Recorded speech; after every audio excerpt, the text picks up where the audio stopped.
ایک واحد دین اصل لاوارث ہے جو ہر بندہ اٹھ کے دین کا مسئلہ بیان شروع کر دیتا ہے. حالانکہ حضرت خالد بن ولید ایک جنگ میں ہے ملک شام میں, اور ایک بندہ مسئلہ پوچھنے آ گیا, کیونکہ جنگی کمانڈر تھے, سپہ سالار تھے, چاہتے تو کہہ سکتے تھے بھائی میں کمانڈر ہوں, مجھ سے مسئلہ پوچھو.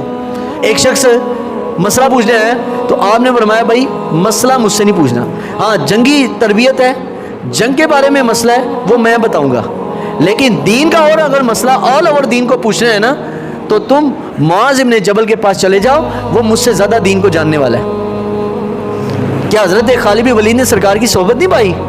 نبی پاک کے پاس بیٹھتے رہے, حضور سے دین سیکھا بھی, لیکن فرمایا مجھے اتنی مہارت نہیں ہے, جانا ہے معاذ بن جبل کے پاس جاؤ, اس سے مسئلہ پوچھو جا کے, اور اس سے مسئلہ پوچھ کے اس مسئلے پر عمل کرو.